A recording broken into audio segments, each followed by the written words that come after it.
നമസ്കാരം. ന്യൂസ് സ്കാനിലേക്ക് ഏവർക്കും സ്വാഗതം. കേരളത്തിലെ നിയമസഭയിലേക്ക് നടന്ന തെരഞ്ഞെടുപ്പിന്റെ ഫലം പുറത്തു വന്നതിന് ശേഷമുള്ള ദിവസങ്ങളിൽ ജനങ്ങളേവരും കോൺഗ്രസ് പാർട്ടിയുടെ അനന്തര നടപടികളിലേക്ക് കണ്ണും കാതും കുറിപ്പിച്ച് കാത്തിരിക്കുകയായിരുന്നു. അങ്ങനെ ദില്ലിയിലും കേരളത്തിലുമൊക്കെയായി നടന്ന നിരവധി കോൺഗ്രസിന്റെ ആഭ്യന്തര ചർച്ചകളുടെ അനന്തരഫലമായി നീണ്ട 11 ദിവസങ്ങൾ നീണ്ട അനിശ്ചിതത്വങ്ങളുടെ ഒടുവിൽ കേരളത്തിലെ 23ാമത്തെ മുഖ്യമന്ത്രിയായി കോൺഗ്രസ് നേതാവും പറവൂരിൽ നിന്ന് നിയമസഭയിലേക്ക് ജയിച്ച ജനപ്രതിനിധിയുമായ വടശ്ശേരിൽ ദാമോദരൻ സതീശൻ എന്ന വി ഡി സതീശനെ കോൺഗ്രസ് ഹൈക്കമാൻഡ് മുഖ്യമന്ത്രിയായി തിരഞ്ഞെടുത്തു. Based on all these discussions, it has been decided that Shri V.D. Satishan be appointed as the leader of the CLP.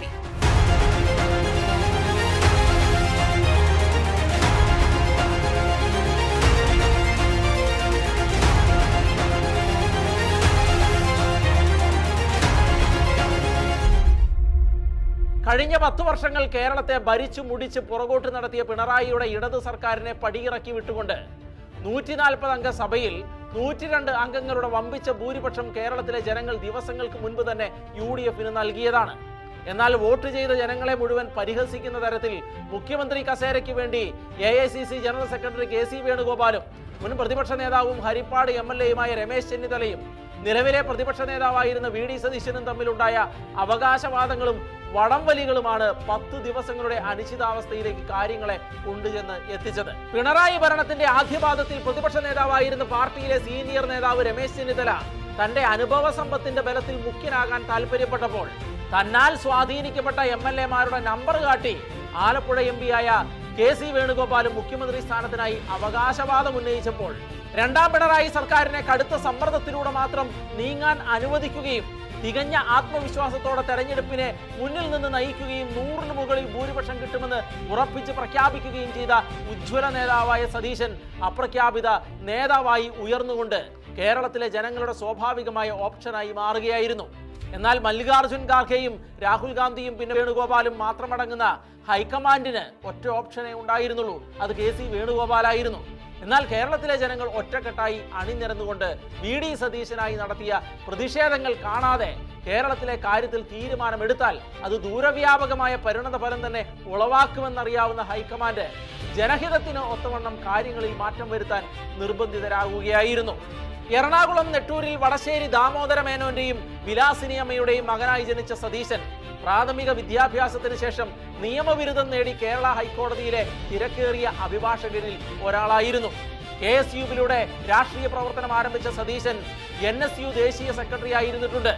ഇടത് കോട്ടയായിരുന്ന പറവൂരിൽ നിന്നും തുടർച്ചയായി വെന്നിക്കൊടി പാറിച്ച സതീശൻ സഭയിൽ കോൺഗ്രസിന്റെ ചീഫ് വിപ്പായും UDF എന്ന പ്രതിപക്ഷത്തിന്റെ നേതാവായും ശോഭിച്ചിട്ടുണ്ട്.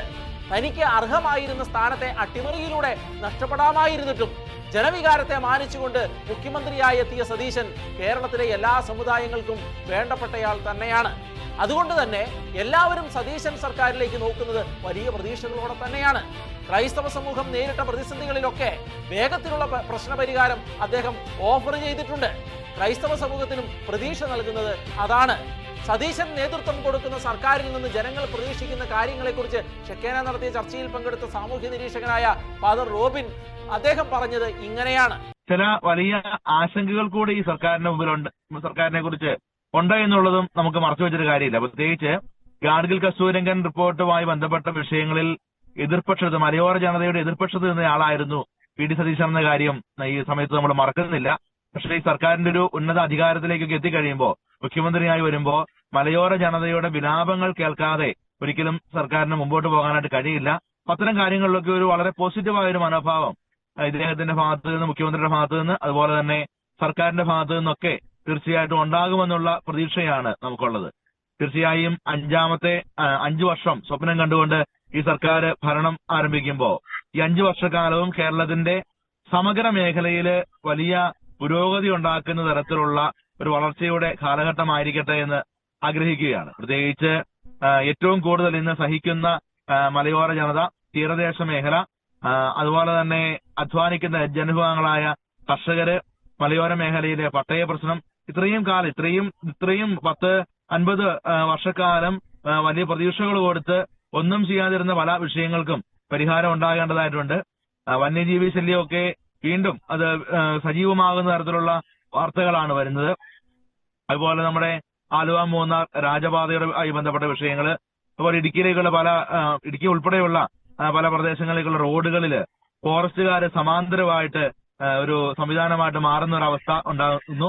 ഇങ്ങനെയൊക്കെയുള്ള സമയത്ത് സർക്കാരിന് 2 അപേക്ഷകൾ കൂടി വെക്കാനായിട്ട് ഈ അവസരം ഉപയോഗിക്കണം. ഒന്നാമത്തെ കാര്യം, വനം വകുപ്പ് മന്ത്രിയായിട്ട് അത്യാവശ്യം ബോധവും വെളിവുമുള്ള മനുഷ്യത്വമുള്ള ഒരാളെ നിയമിക്കണമെന്നുള്ളതാണ്. കഴിഞ്ഞ ശശീന്ദ്രൻ മനുഷ്യരെ പുച്ഛിച്ചു കണ്ടുകൊണ്ടിരുന്ന ഒരാളെ വെച്ചുകൊണ്ട് വനം വകുപ്പ് മുൻപോട്ട് പോയാൽ സർക്കാർ പരാജയപ്പെടും. ഈ കഴിഞ്ഞ LDF സർക്കാരിന്റെ ഏറ്റവും വലിയ പരാജയത്തിന് കാരണം ശശീന്ദ്രൻ എന്ന് പറയുന്ന മന്ത്രിയും അയാളുടെ കുറെ ഓശാനുപാടികളായ കുറെ ഉദ്യോഗസ്ഥന്മാരുമായിരുന്നു. അത് നമ്മൾ മറച്ചു വെച്ചൊരു കാര്യമില്ല. അപ്പൊ അതുകൊണ്ട് ഈ വനം വകുപ്പ് മന്ത്രിയായിട്ട് വരുന്ന വ്യക്തി അത് ആരായിരുന്നാലും അത്യാവശ്യം ബോധവും വെളിവുമുള്ള, മനുഷ്യനെ കണ്ട മനുഷ്യനാണെന്ന് തിരിച്ചറിയാൻ പറ്റുന്ന, മനുഷ്യനെയും മൃഗങ്ങളെയും തമ്മിൽ തിരിച്ചറിയാനായിട്ട് ബോധമുള്ള ഒരാളായിരിക്കണം വനം വകുപ്പ് മന്ത്രിയായിട്ട് വരാനായിട്ട് പോകുന്നത്. ഒന്നാമത്തെ ഒരു ആഗ്രഹം. രണ്ടാമത്തെ കാര്യം, ന്യൂനപക്ഷ വകുപ്പ് അത് കഴിയുമെങ്കിൽ മുഖ്യമന്ത്രി തന്നെ ഏറ്റെടുക്കണം. ഇപ്പൊ ഈ പുതിയ സർക്കാർ വരുമ്പോ ഏറ്റവും വലിയ ആശങ്കയായിട്ട് മാറുന്നത് തൊടുപുഴയിൽ നടന്ന റാലി ശ്രദ്ധിച്ചിട്ടുണ്ടാവും. മുസ്ലിം ലീഗിന്റെ റാലിയായിട്ട് ഒരു റാലി നടന്നായിരുന്നു. അവിടെ ഉയർന്ന മുദ്രാവാക്യങ്ങൾ ഞാൻ വീണ്ടും ആവർത്തിക്കുന്നില്ല. കേരളം വലിയ ആശങ്കയോടുകൂടെ തന്നെയാണ് അതിനെ കാണുന്നത്. അതുകൊണ്ട് ഇത്തരത്തിലുള്ള തീവ്രവാദ പ്രസ്ഥാനങ്ങളുടെ കൈകളിലേക്ക് സംസ്ഥാനത്ത് വിട്ടുകൊടുക്കുന്ന സംവിധാനമായിട്ട് ഈ സർക്കാർ മാറരുത് എന്നുള്ള ഒരു വലിയ അപേക്ഷ കൂടി വെക്കുന്നുണ്ട്.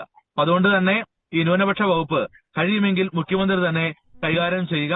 അല്ലെങ്കിൽ പി ജെ ജോസഫ് സാറിനെ പോലെയുള്ള വളരെ പക്വതയോടുകൂടെ കഴിഞ്ഞ കാല രാഷ്ട്രീയ നേതൃത്വത്തിന് കൊടുത്തിട്ടുള്ള അത്തരം രാഷ്ട്രീയ പാർട്ടികൾ, കേരള കോൺഗ്രസ് പാർട്ടികൾക്ക് ഉൾപ്പെടെയുള്ള പാർട്ടികൾക്ക് ഇത് കൊടുക്കുവാനായിട്ട് തയ്യാറാവുക. നമ്മുടെ മോൻസ് ജോസഫും അബു ജോസഫും ഒക്കെ ഭാവിയിൽ മന്ത്രിമാരായിട്ട് വരുമെന്ന് പ്രതീക്ഷയുണ്ട്. അപ്പൊ ആ സമയങ്ങളിൽ അവരെയൊക്കെ എപ്പിച്ചു കൊടുക്കുക എന്നുള്ളത് പ്രധാനപ്പെട്ട കാര്യമാണ്. കാരണം ഈ ന്യൂനപക്ഷ സംവിധാനം എന്ന് പറയുന്നത് ഏതെങ്കിലും പ്രത്യേക സമുദായം മാത്രമല്ല, അവിടുത്തെ മൈക്രോ മൈനോറിറ്റിയായി മാറിക്കൊണ്ടിരിക്കുന്ന സമൂഹത്തിന്റെ സ്പന്ദനങ്ങൾ കൂടി അറിഞ്ഞുകൊണ്ടുള്ള ഒരു സംവിധാനം പോകേണ്ടതുണ്ട്. അപ്പൊ അതുകൊണ്ട് തന്നെ ഏതെങ്കിലും മതവിഭാഗങ്ങളുടെയോ തീവ്രവാദ ഗ്രൂപ്പുകളുടെയോ കയ്യിലെ പാവയായി സർക്കാർ മാറരുത് എന്നുള്ള ഒരു അപേക്ഷ കൂടിയാണ് ആദ്യഘട്ടത്തിൽ എനിക്ക് വെക്കാനുള്ളത്.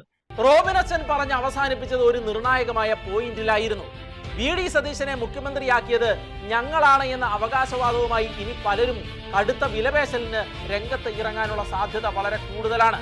അതിനാൽ പറയട്ടെ, സതീശനെ തെരഞ്ഞെടുത്തത് രാഷ്ട്രീയമുള്ളവരും ഇല്ലാത്തവരുമായ കേരളത്തിലെ എല്ലാ ജനവിഭാഗങ്ങളും ഒരുമിച്ച് ചേർന്നാണ്. അതുകൊണ്ട് ഒരു സ്വാധീനത്തിനും വശംവദനാകാതെ കേരളത്തിലെ ജനങ്ങൾക്കെല്ലാം ഗുണകരമാകുന്ന സദ്ഭരണം കാഴ്ചവെക്കാൻ സതീശന് കഴിയട്ടെ എന്ന് പ്രാർത്ഥിക്കുകയാണ്. മുഖ്യമന്ത്രി VD സതീശന് എല്ലാവിധ വിജയാശംസകളും നേരുകയാണ്. എന്നാൽ സതീശന്റെ മുന്നിലുള്ളത് വലിയ കടമ്പകൾ തന്നെയാണ്. അത് മറികടന്ന് വേണം വരുന്ന 5 വർഷങ്ങൾ അദ്ദേഹത്തിന് കേരളം ഭരിക്കാനെന്ന കാര്യം നിസ്സാരമല്ല. കാറ്റുള്ളപ്പോൾ തന്നെ പാറ്റണമെന്ന തന്ത്രം പ്രയോജനപ്പെടുത്തിക്കൊണ്ട് കേരളത്തിലെ രാഷ്ട്രീയമുള്ളവരും ഇല്ലാത്തവരുമായ ജനങ്ങളുടെ വികാരത്തിനൊപ്പം തന്ത്രപൂർവമായി നിന്ന മുസ്ലിം ലീഗ് സതീശനെ മുഖ്യമന്ത്രിയാക്കണമെന്ന് ഏറ്റവും കൂടുതൽ താല്പര്യം കാട്ടുകയും അതിനായി കരുക്കൾ നീക്കുകയും ചെയ്തു. അതിനായി വയനാട് MP ആയ പ്രിയങ്ക ഗാന്ധിയെ തന്നെ സ്വാധീനിച്ചെന്നുമാണ് പുറത്തുവരുന്ന വാർത്തകൾ. ഏതായാലും കേരളത്തിലെ ജനസാമാന്യങ്ങളുടെ ശക്തമായ ആവശ്യത്തിനൊപ്പം ഉന്തിന്റെ കൂടെ ഒരു തള്ള് എന്നവണ്ണം ലീഗ് കളത്തിൽ ഇറങ്ങിയതോടെ ലീഗിന്റെ കരുനീക്കങ്ങൾ മാത്രമാണ് വർക്കൗട്ട് ആയത് എന്ന് അവർ വല്ലാതെ തെറ്റിദ്ധരിച്ചിരിക്കുകയാണ്. കേരളത്തിലെ ജനങ്ങളുടെ താല്പര്യങ്ങളെ സൈഡാക്കിക്കൊണ്ട് ലീഗിന്റെ അണികൾ ആവേശത്തോടെ തെരുവിൽ ആർത്തു വിളിച്ചത് ലീഗ് കേരളം ഭരിക്കുന്നുവെന്നായിരുന്നു.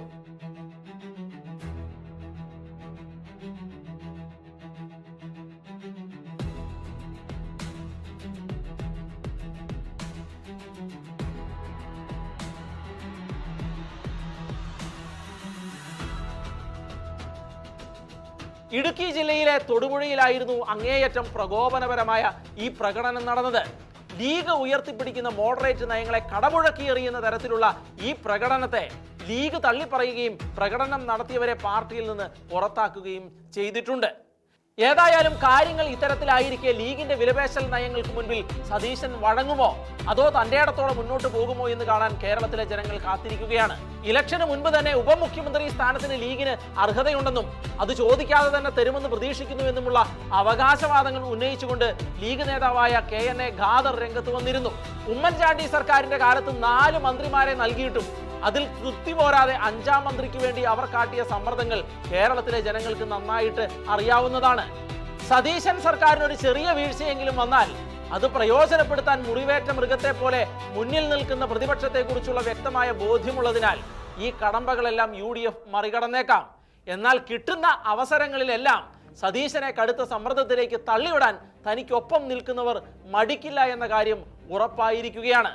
തെരഞ്ഞെടുപ്പ് പ്രകടന പത്രികയുടെ ഭാഗമായി കേരളത്തിലെ ജനങ്ങൾക്ക് നൽകിയ ഇന്ദിരാ ഗ്യാരണ്ടി വാഗ്ദാനങ്ങൾ നിറവേറ്റുക എന്നുള്ളതായിരിക്കും സതീശന്റെ മേലുള്ള മറ്റൊരു കടമ്പ.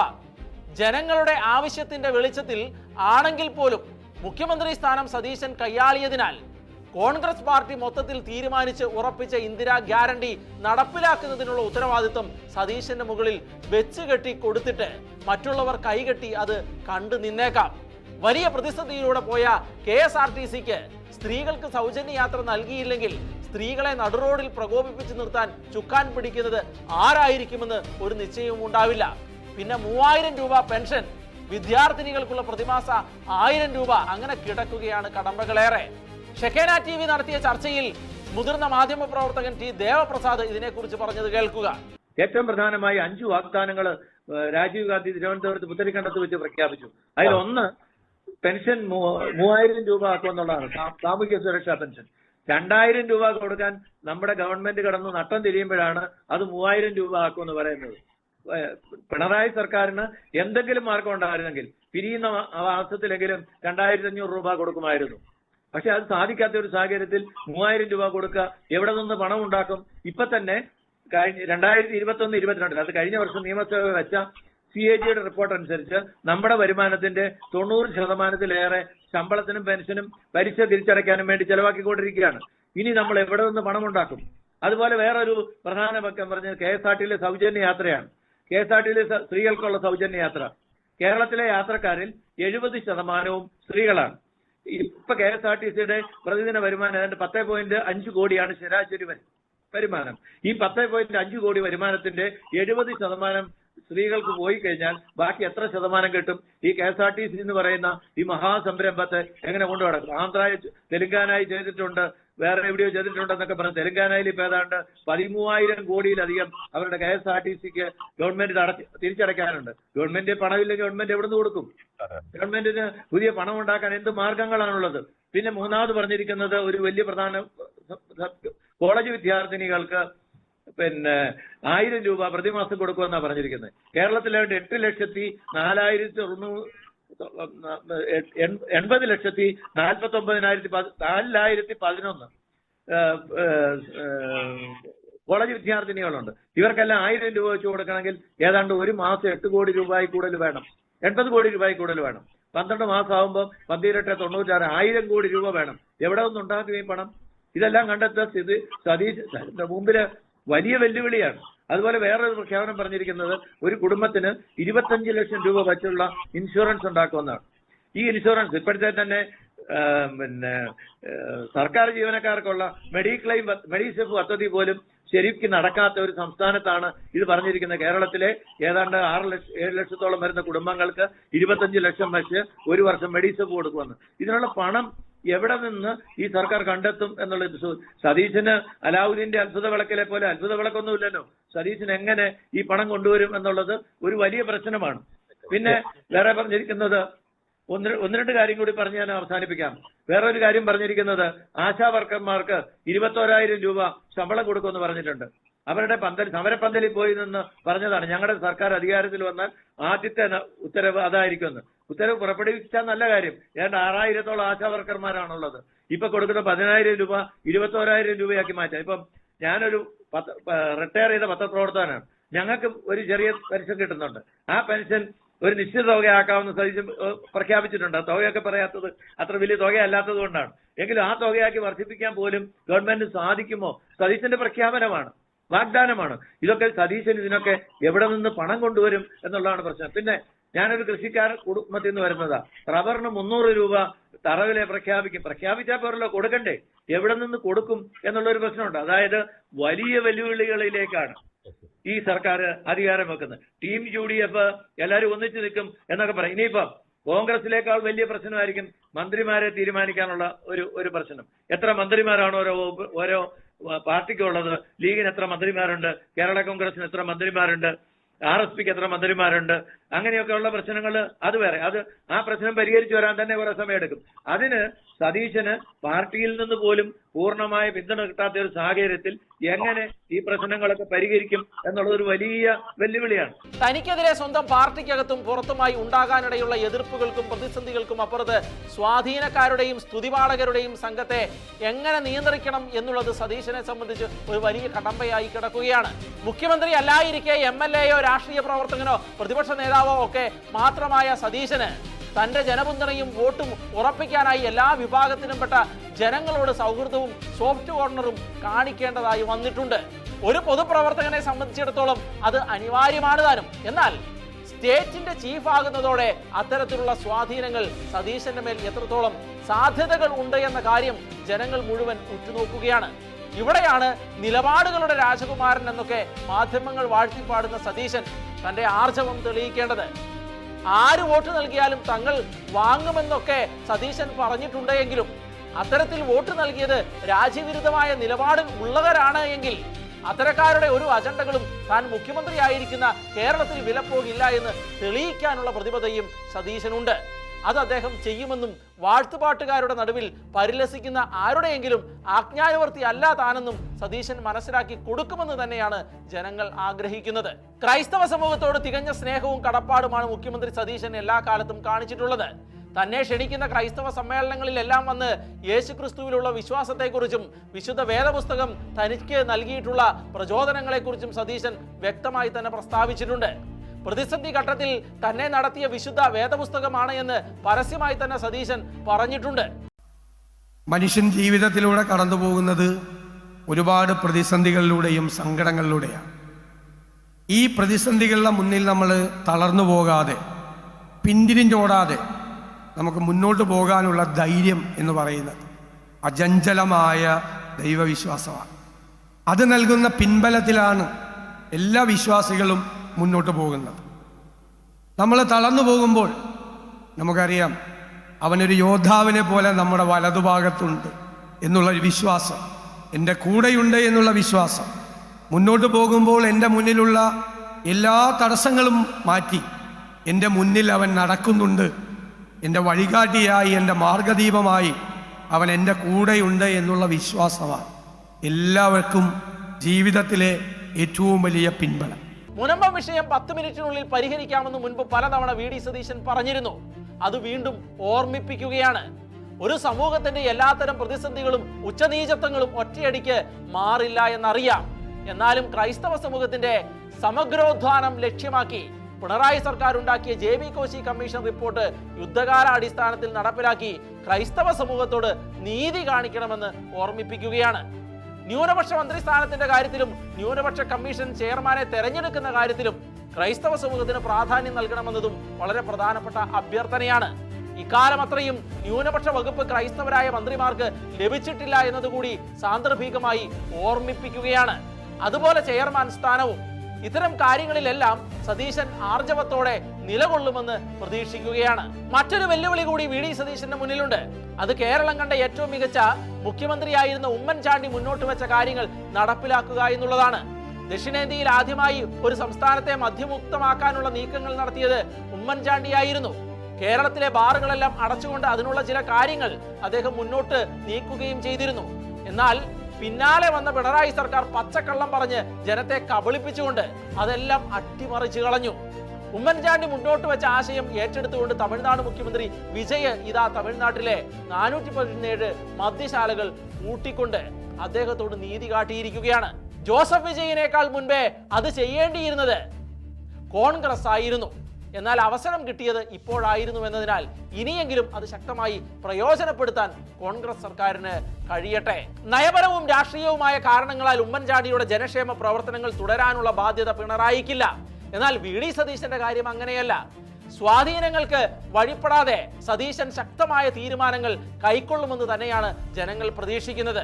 മന്ത്രിസഭയുടെ ഏകോപനം VD സതീശനെ സംബന്ധിച്ച് വലിയ പ്രതിസന്ധി തന്നെയായിരിക്കും എന്നും ഇച്ഛാഭംഗത്താൽ മുറിവേറ്റ KC വേണുഗോപാൽ അക്കാര്യത്തിൽ കടുംപിടുത്തം തന്നെ നടത്തുമെന്നും കേരളത്തിലെ ജനങ്ങൾക്ക് ഒരു ഊഹമുണ്ടായിരുന്നു.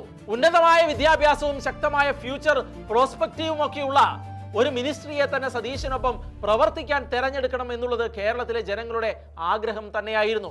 അതേക്കുറിച്ച് ദേവപ്രസാദ് പറഞ്ഞത് കേൾക്കുക. ഇന്നത്തെ മാറിയ സാഹചര്യത്തില് ഈ ഫോർമൽ എഡ്യൂക്കേഷൻ ഉള്ളവർ വന്നാൽ, ഇപ്പം IT മേഖലയിലൊക്കെ IT യെ കുറിച്ച് അറിയാവുന്ന ഒരാൾ വന്നാൽ തീർച്ചയായിട്ടും വ്യത്യാസം ഉണ്ടാവും. കാരണം ഗവൺമെന്റ് സെക്രട്ടറിമാര് പറയുന്നതിന് വ്യത്യസ്തമായിട്ട് അഭിപ്രായങ്ങൾ ചോദിക്കാനും സാധിക്കും. അങ്ങനെ ഒരു മാറ്റങ്ങൾ വരുത്തുന്നത് നല്ലതാണ്. പക്ഷെ അതിന് മാത്രമുള്ള IT പ്രൊഫഷണൽസ് ഒക്കെ നമ്മുടെ കൂടെ ജയിച്ചു വന്നിട്ടുണ്ടോ എന്നെനിക്ക് സംശയമാണ്. ഇപ്പൊ വിജയുടെ കാര്യം പറഞ്ഞാൽ അയാളുടെ കൂടെ അദ്ദേഹത്തിന്റെ കൂടെ എല്ലാ തരത്തിലുള്ള ആൾക്കാരും ജയിച്ചു വന്നിട്ടുണ്ട്. നമുക്കെവിടെ വന്നിരിക്കുന്നതൊക്കെ രാഷ്ട്രീയക്കാർ തന്നെയാണ്. മിക്കവാറും ലോകരാജ്യോത്സവോ അല്ലെങ്കിൽ അത്തരത്തിലുള്ളവരൊക്കെ ആയിരിക്കും ഉള്ളത്.